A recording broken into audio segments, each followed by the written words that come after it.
Ni bamanankan kunnafoni kɛnɛ dayɛlɛnen an ka foli ni waliɲumandɔn bɛ aw ye nin tuma in b'a sɔrɔ aw minnu sigilen n'u k'aw ɲɛmada walasa kunnafoniw bɛ sɔrɔ Mali kun kan ani diɲɛ fan wɛrɛw kun kan nin y'a tuma selen bi bamanankan kunnafoni n'a kumabaw filɛ nin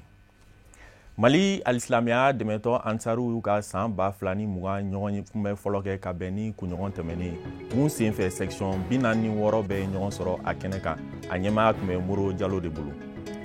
Ali bi gɛlɛya bɛ Mali kalanko la ka sababu kɛ école karamɔgɔw ka lapasajɛkulu ani jamana ɲɛmaaw tɛ ka ɲɔgɔn faamu. Maa min bɛ kuma ɲɔgɔnya la u ni ɲɔgɔn cɛ o y'a yira k'a fɔ ko école karamɔgɔw ka lapasajɛkulu ye laɲini kura dɔ de fara laɲini kɔrɔw kan ko gɛlɛya b'o yɔrɔ de nɔfɛ. Nunu de bamanankan kunnafoniw ye mun bɛna walawala aw ye sɔɔni kɔnɔna la.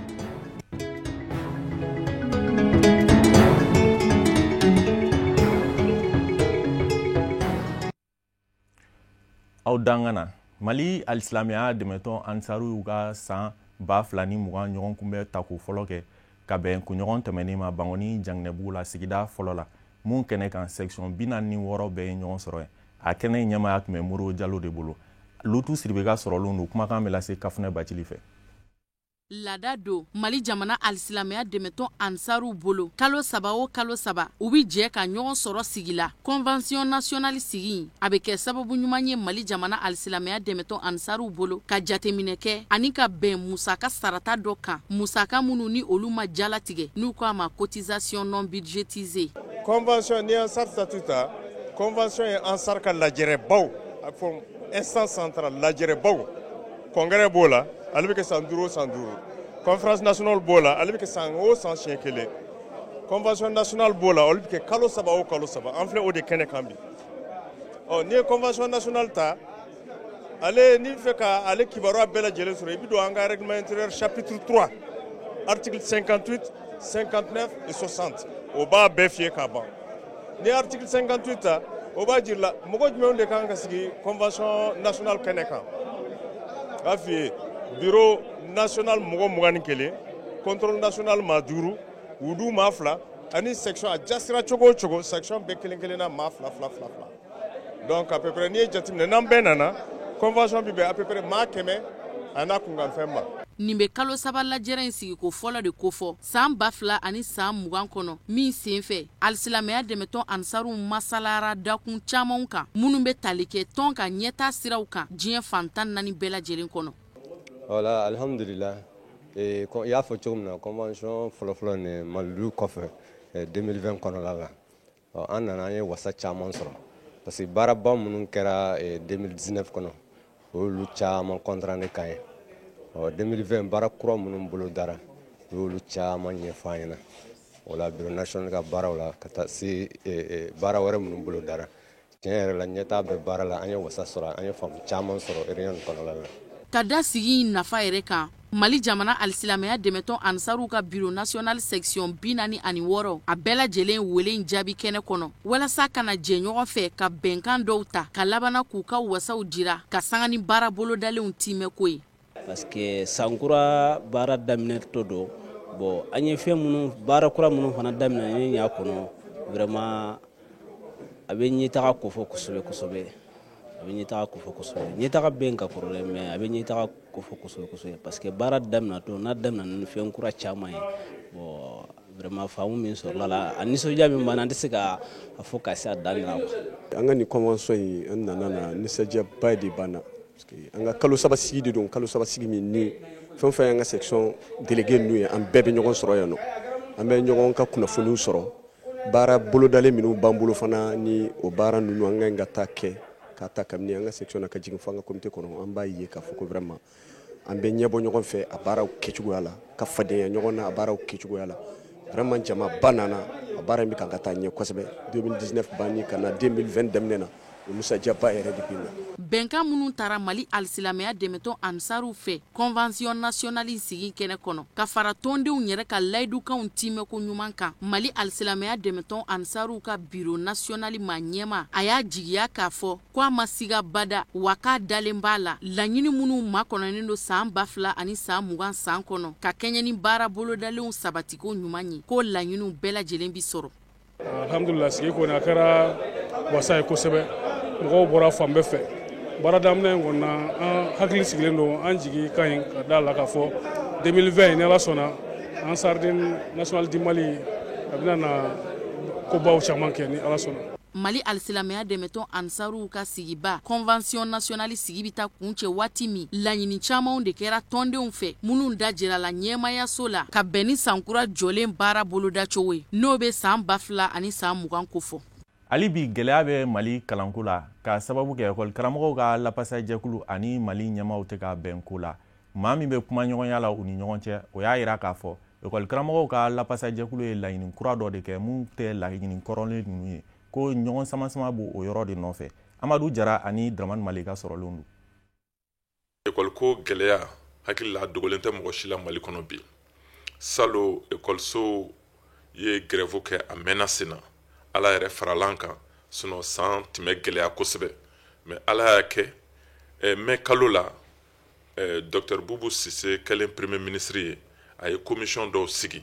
A ye wulikajɔ caman kɛ. Commission ninnu sigilen a kɛra sababu ye école karamɔgɔw minnu ye syndicat ɲɛmɔgɔw ye ani commission minnu sigira jɛkafɔ minnu kɛra o kɔnɔna na o y'a to école sera ka taa ɲɛfɛ fo ka se kalo 2 farala école bilali waati kan min perdila u ka se ka o sɔrɔ o kɔnɔna na sa école karamɔgɔw tun ye laɲini caman kɛ laɲini bɛ se fɔ laɲini den 10 ɲɔgɔn ma hakɛ 10 u tun y'o laɲini nka hakɛ kelen b'a la o yɛrɛ y'a ye k'a fɔ u kan ka o bɔ a la u y'o hakɛ kelen bɔ a la hakɛ 9 in san bɛ ban waati min na a sɔrɔ hakɛ 9 in bɛɛ sera ka kɛ fɛn o fɛn bɛ yen bi n'o ma kɛ o ye sɛbɛnfura ko bɛ minnu na sinon o ye wariko minnu laɲini salon ne hakili la an b'a kalama o bɛɛ kɛra o la sa ɲina école daminɛ na u ye laɲini wɛrɛ kɛ mais laɲini min kɛra ɲina o ni min kɛra salon u tɛ kelen ye fo mɔgɔw ka o de faamu salon ta o kuma banna nka ɲina de o ye laɲini kelen pe de kɛ salon ta tun ye laɲini 10 ye o ko banna mais ɲina laɲini kelen min n'u y'o kɛ octobre kalo la o yɛrɛ senfɛ premier ministre Dr Boubou Cissé y'u reçoit primature la yan jɛkafɔ kɛra yan nɔ u yɛrɛ ko u bɛ gouvernement fo u bɛ Dr Boubou Cissé fo ka d'a kan laɲini fɛn o fɛn kɛra salon laɲini ninnu u bɛɛ timina u y'o foli kɛ o kɛra an bɛɛ lajɛlen sigilen ɲɛna nka u ye laɲini min ɲini ɲina n'o ye sariya dɔ kala 39 ye o kala 39 nin u ko o b'a jira k'a fɔ ni dɔ farala baarakɛlaw sara kan dɔ ka kan ka fara école karamɔgɔw sara kan mais o sariya fana bɛ mun de jira baarakɛlaw an b'a fɔ olu ma statut général bɛɛ bɛ statut dɔ dɔn baarakɛ sariya dɔw bɛ yen bɛɛ b'o kɔnɔ mais olu école karamɔgɔw olu t'o o kɔnɔ olu bɛ u ta dama kɔnɔ n'o ye statut autonome ye n'i ye jateminɛ kɛ statut fila ni u tɛ kelen ye dɔ nafa ka bon ka tɛmɛ dɔ kan école karamɔgɔw ka statut o nafa ka bon ka tɛmɛ baarakɛlaw kan parce que o sara ka ca ni baarakɛlaw ta ye mun b'o jira baarakɛlaw ka plafond o sanfɛ sara bɛ jati indice min na o ye 960 ye nka école karamɔgɔ ta ye 1060 donc 100 b'u ni ɲɔgɔn cɛ comme o ko ka tali kɛ sariyaba nin kan n'o ye sariyaba kala 39 ye commission min n'o bɛ sigi jɛkulu sigira a don o u yɛrɛ ka laɲini na u ko premier ministre ma u b'a fɛ u yɛrɛ ka don jɛkulu in kɔnɔ baara in kana kɛ u ɲɛnɛma premier ministre ma ban ma a ko mɔgɔ ka don a kɔnɔ u yɛrɛ ka don mɔgɔ minnu donna o ye a baara kɛbagaw ye o ye ministère du travail ani kalanso ministère ani wariko ministère ani an ka maaba minnu n'olu da bɛ école ko la ni gɛlɛya nana minnu bɛ fɔli kɛ ka a ko dilan olu fana b'a la ani école karamɔgɔ syndicat ɲɛmaa ninnu décembre kalo kɔnɔ u ye ɲɔgɔnye dɔw kɛ ɲɔgɔnye ninnu kɔnɔ jateminɛ kɛra k'a fɔ jate min ka kan ka bɔ a jate ka kan ka bɔ sariyaba ye min ta a ka kan ka bɔ o kan o jatilen o musaka taara bɛn miliyari 15 ani miliyɔn 800 ma gouvernement ko o se de b'a ale ye ka kɛ école karamɔgɔ ye ɲina san k'u ka indice yɛlɛmɛ 160 ka b'o la ka taa 100 na o ye ɲina san 2020 janvier 2021 a bɛ bɔ 100 na ka taa 102 la donc n'i y'o musaka jati o de bɛ t'i jɔ miliyari 15 ani miliyɔn 800 nka ala ko tiɲɛ ekɔli karamɔgɔ ma sɔn o ma sindikaya fana ye mun ye i bɛ fɛn dɔ hakɛ ɲini dɔ bɛ d'i ma i b'i jɔ fɔlɔ ka dɔ wɛrɛ ɲini donc an ka maabaw ser'u ma ka nin ɲɛf'u ye u ka sɔn fɔlɔ o de la an b'a ɲini an masaw fɛ an b'a ɲini jamanaden bɛɛ fɛ an bɛɛ ka jɛ an ka kuma an ka sindika ɲɛmɔgɔw fɛ u ka faamuyali sɔrɔ u ka segin u kɔ kalan ka se ka kɛ hɛrɛ la jamanadenw bɛɛ ka se ka hɛrɛ sɔrɔ a kɔnɔ. Farafina cɛncɛn ka jamana G5 Sahel ma ɲɛmaw y'a yira k'a fɔ k'u mago bɛ Faransi ka dɛmɛ la o kɛra sigi dɔ senfɛ mun kɛra po ka bɛn ntɛnɛn tɛmɛnen ma o hukumu kɔnɔna la an ka ɲininikɛla Bubakari Tarawele y'a ka kuma galamani tɛngu maa dɔw la an ka ɲɛmadaw ka sɔrɔlenw fɛ. Farafina cɛncɛn ka jamana 5 min degunnen do bamanci kɛlɛli la ni wagatinin na tɛnɛn tɛmɛnen a jamana ɲɛmaw ni Faransi jamana ɲɛma Emmanuel Macron u ye ɲɔgɔn ye Faransi kɔnɔna na ɲɔgɔn ye kɔnɔna na u y'a yira k'a fɔ u mago bɛ Faransi la kɛrɛnkɛrɛnla bamanci kɛlɛli nasira la wa u bɛ fɛ Faransi ka tu u kɛrɛfɛ ka fara ɲɔgɔn kan ka kɛlɛ kɛ kɛlɛ kunban kelen cogoya min na o hukumu kɔnɔna na min ye jamana kɔnɔdenw caman olu hakilina ma kɛ kelen a ko la mais an y'a ye u y'a yira k'a fɔ a ka d'u ye fanga u ka kɛlɛkɛden minnu b'an ka jamana kɔnɔ u ka to an fɛ yan ka minnu bɛ ka nin juguya wale in k'an fɛ yan u k'u kɛlɛ o senfɛ président Macron yɛrɛ y'a ka nisɔndiya jira k'a fɔ ko tiɲɛ don a b'a kalama ko dɔw ye manamana kuma fɔ Faransi ma n'a k'olu ma ko indigne mais que avec tout ça a b'a to a ka jamana bɛ to an fɛ yan o sen yɛrɛ o nisɔndiya yɛrɛ kɔnɔ a ko mɔgɔ 200 ani mɔgɔ 20 sɔrɔsi kunda ko bɛna fara an ka effectif kan an ko o ye ɲɛna mais an bɛ wagati min na il faut que Faransi ka dɔn k'a fɔ kɛlɛ min b'an ka kɔrɔnfɛla la a bɛɛ tɛ sɔrɔsi kɛlɛ tɛ hakili fɛnɛ kan ka kɛlɛ k'a la parce que o de bɛ se ka ɲɛna hakili kɛlɛ b'a la o hakili kɛlɛ min b'a la o kan ka ɲɛnabɔ politique kunda G5 Sahel yɛrɛ mun bɛ fɔ n'o ye Niger ni Tchad ni Mali ani Burkina no ani Mauritanie no olu jamana 5 yɛrɛ n'i y'a jateminɛ olu kelen tɛ ka coalition sɛbɛkoma kɛ ka kɛlɛ kɛ i n'a fɔ misali la ni Mauritanie kan k'i ka ŋaniya ɲumanya jira kɛlɛ in na k'a fɔ vraiment an bɛ kɛlɛ kɛ mais an y'a ye crise tun bɛ anw fɛ yan wagati min Mauritanie Burkina minnu tun b'anw kɛlɛ u jabala tun ye Mauritanie ni Burkina ye depuis yen i b'a dɔn k'a fɔ dɔw bɛ nin kɛlɛ in na u bɛ ka Mali accompagner u bɛ ka jamana wɛrɛw accompagner mais ŋaniya ɲuman ya sincérité t'a la quoi.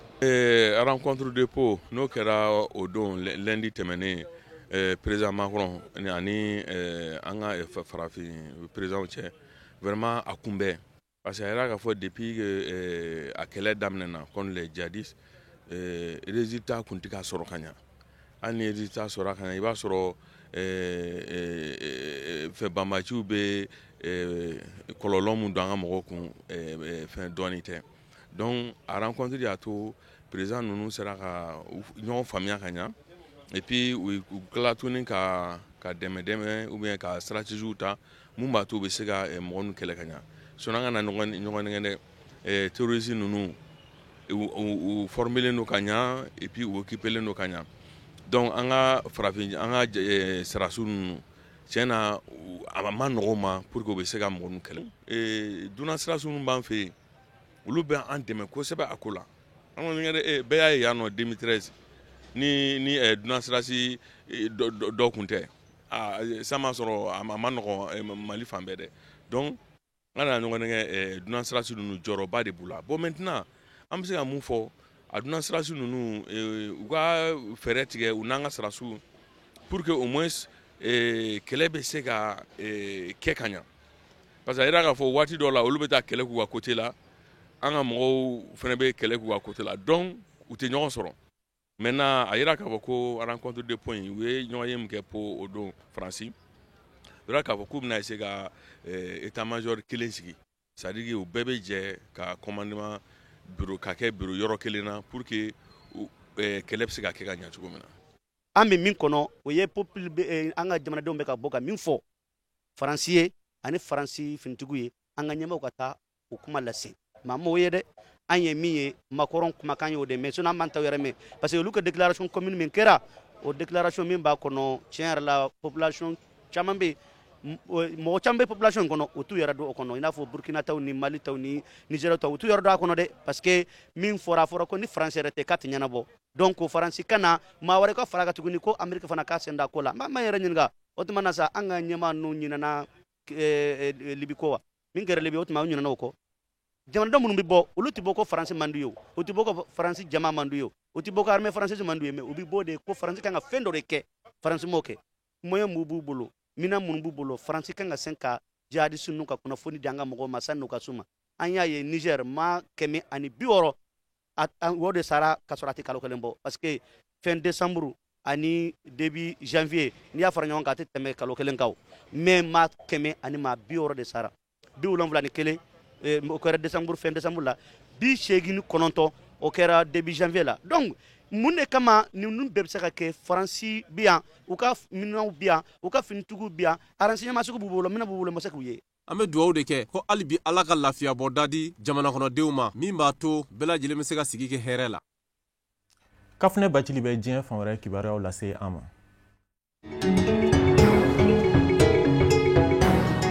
Nisɔngoya taama min ni o kun bolodara Laginɛ Konakiri jamana kɔnɔdenw fɛ ni wele kun kɛra jamana fanga sinamatɔn jɛkulu fɛ ka dugu bɔlɔn furancɛw minɛ walasa ka se ka fɛɛrɛw boloda min bɛ kɛ sababu ye ŋaniya min ni o bɛ jamanakuntigi Alpha Condé la ka se ka ko dɔw baratu ka se k'i kanbɔ ka manda sabanan ɲini fanga sinamatɔn jɛkulu tɔndenw ka nisɔngoya jira min ni o nun taara ntɛnɛndon a kun de ka se k'u kanga jamanakuntigi ni a ka o baara bolodalen cɛ ka bɛn ni tarata ye nisɔngoya jira cogo wɛrɛ sigira senka nisɔngoya jira min senfɛ fanga sinamatɔnw fɛ n'u jiginna dugu bɔlɔn furancɛw fɛ ni ka taa shuru polisiso 2 kan pida dugu kɔnɔ dugu in cɛ ni Konakiri bi t'i jɔ kilomɛtiri 100 la kumana min na nisɔngoya taama jirabaga ninnu shuru la gendarmerie ani polisilakaw dagayɔrɔ dɔ kan bita dugu kɔnɔ u ye cakɛda ninnu 2 bɛɛ lajɛlen minɛ k'a kɛ dɔmagalafili ye gɔngɔrɔnkɛriw ani ka tamɛnɛ gendarmerie ni polisilakaw dagayɔrɔ in na bolofɛn caman tiɲɛna min senfɛ nisɔngoya jirabaga ninnu minnu hakɛya kun bɛ t'i jɔ maa 100 ni kɔ la u ka nin murutili in senfɛ ka ɲɛsin polisiso ni gendarmerie ma kunnafoniw y'a jira k'a fɔ ko lakana tigilamɔgɔw ka maramafɛn dɔw cɛra u fɛ ani balo min ni o kun nana dɛmɛ kadara kɔnɔ ko nisɔngoya taamakɛla ninnu y'u duru o malobɔrɔw fana caman kɔrɔ ni nisɔngoya jira in senfɛ sifinlaka 2 minnu si tɛ tɛmɛ san 20 kan olu bɔnɛna u niw na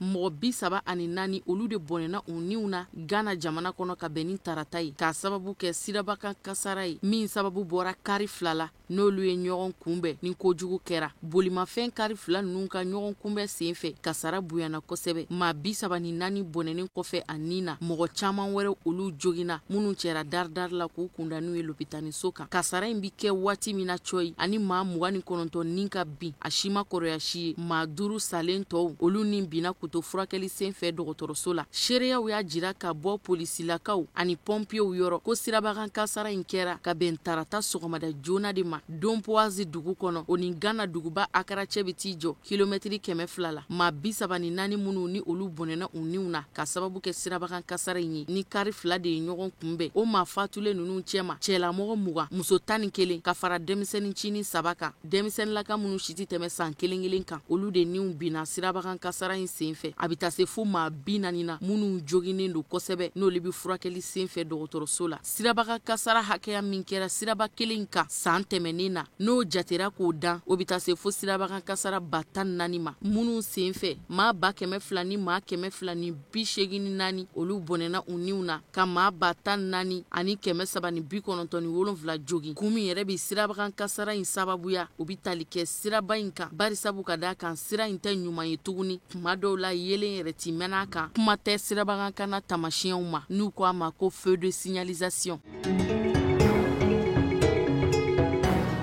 Kongo RDC jamana kono mɔgɔ 18 bɔnɛna u niw na kɛrɛnkɛrɛnnenya la denmisɛnnilakaw ka ca la kosɛbɛ ka sanga ni mankan ye mankan min ni o wulila Kongo RDC tilebiyan fanfɛ damandingɛ dɔ da la ko in kɛra ka bɛn tarata ma mankan in ye Kongo RDC sɔrasilakaw ani kulu maramafɛntigi dɔw de kari ɲɔgɔn na kumana min na Kongo RDC jamana sɔrasiya ani kulu maramafɛntigiw bi kari ɲɔgɔn na denmisɛnnin caman de jatigɛra minnu ye cɛw digi ni ka taa u kunfɛ u caman tununa hali bina ka biya minnu ye tɛ ban maa 18 minnu ni olu bɔnɛna u niw na mankan in senfɛ olu bɛɛ lajɛlen suturala damandingɛ baarakɛlaw ani kurawuruji baarakɛlaw fɛ minnu bɛɛ lajɛlen niw bina ka sababu kɛ marifakisɛw ye marifakisɛ minnu ni o nɔ bɛ ye u kelen kelen bɛɛ lajɛlen na mɔgɔ 10 wɛrɛ olu jogina kosɛbɛ minnu cɛra ka taa n'u ye Bigavo kɛnɛyaso la Sud Kivu mara la kulu maramafɛntigi minnu ni olu ni lakana tigilamɔgɔw karila ɲɔgɔn na lakana tigilamɔgɔw ka wulikajɔ senfɛ u sera ka wɔrɔ faga maramafɛntigi ninnu na ni ka tɛgɛ kɛ 2 la sɔrasilakaw ka fanfɛ surasi 1 bɔnɛna a nin na surasi 2 olu jogina kosɛbɛ.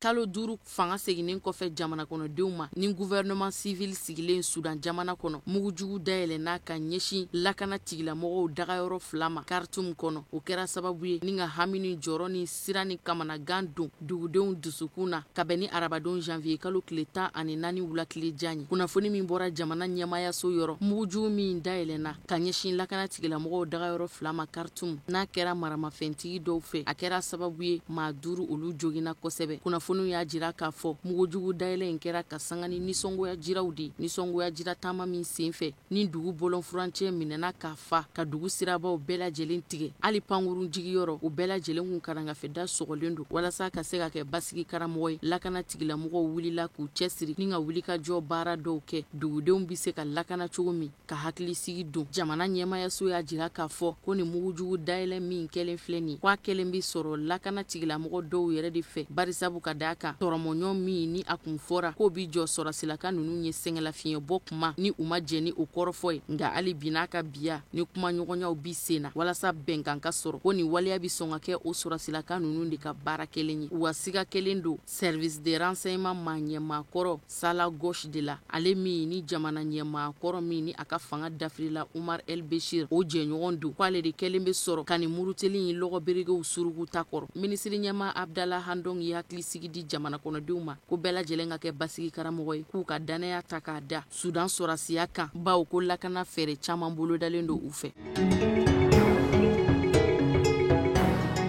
Faransi jamana gouvernement ye gafe dɔ bila ka ci jamana ɲɛmayaso kankɔrɔ sigi yɔrɔ conseil d'état gafe min ni o bi tali kɛ réforme des retraites ko kun kan sariya sen min ni o bɛ ɲɛsin sɛngɛlafiɲɛ bɔ ko ma yɛlɛma minnu kan ka don retraite ko sariya sun kɔrɔ o de dajiralen don gafe in kɔnɔ réforme des retraites gafe in kɔnɔ kuma bɛ tali kɛ fɛn min kan a yera kɔnɔ k'a fɔ ko dansigi kɛra si la bɛn kɛra si hakɛya dɔ kan ni k'o dajira k'o kɛ retraite ko dansigilen ye a jirala k'a fɔ sariya gafe in kɔnɔ si min tara ni o bɛ baarakɛlaw ka ca ko dansigi ka sɛngɛlafiɲɛbɔ baaraw nun don a jirala k'a fɔ si hakɛya 2 de da jirala min bi o dan ko fɔ o dan min sigira n'u k'a ma ko ligne rouge a jirala k'a fɔ baarakɛlaw ka lapasa jɛkulu man kan ka o dan sɔsɔ Faransi jamana gouvernement sɔnna ma ka sariya sen dɔ burun sariya sen min ni o kun da jiralen don ni o bɛ sɛngɛlafiɲɛbɔ si dan jira o sariya sen fɔlɔ kɔnɔ san 74 o de kun ye dan ye dɛmɛbaga jɛkulu minnu ni olu ka baaraw bi ɲɛsin sariya sen jateminɛli ma waati min dira olu ma o ye ka taa bila fo avril kalo tile 30 la walasa u ka se ka bɛnkan dajira bɛnkan min ni o bɛ kɛ wasa ye bɛnkan min fana ni a hakɛ bi damakɛɲɛ nka hali o n'a ta bɛɛ lajɛlen nisɔngoya taamaw bɛ ka sigi sen kan Faransi dugu bɔlɔn furancɛw ni ɲɔgɔn cɛ.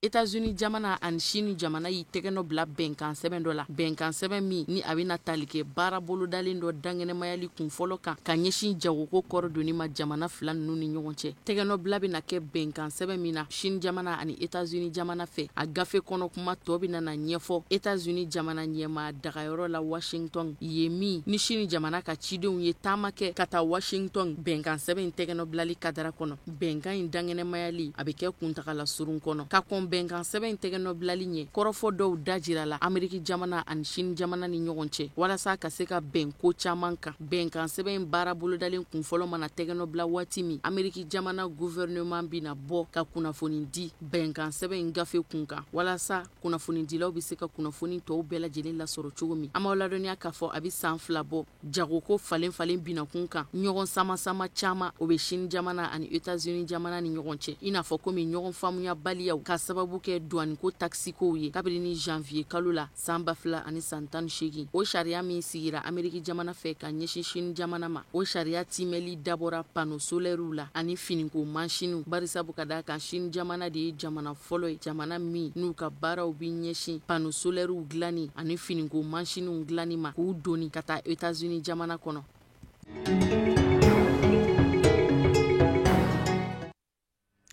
O de bɛ dansigi bi bamanankan kunnafoniw na mun sera ka fara ɲɔgɔn kan ka bɛn ni tuma in ma kunnafoni di so ɲɛmaaso fɛ ani ce aw ka lajɛli la aw k'an bɛn n'Ala sɔnna a ma.